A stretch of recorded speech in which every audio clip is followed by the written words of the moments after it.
Hello everyone, this is me again, Birds Vlog.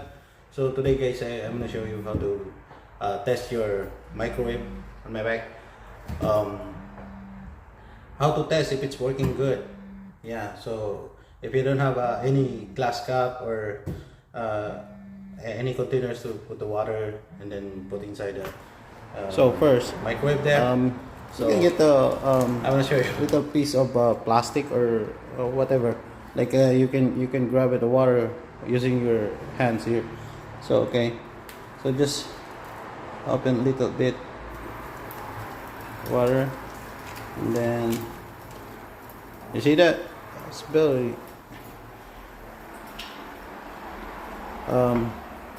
then open your microwave here,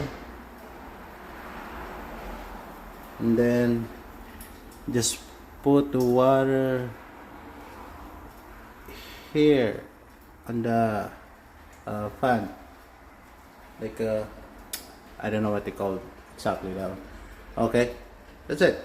And then can start like 30 seconds right here. There you go.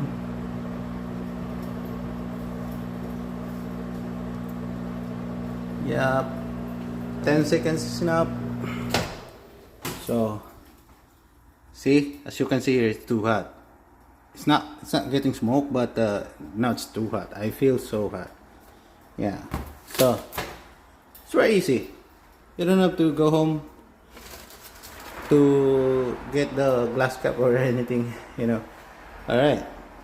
That's it. Thank you so much. Thanks for watching.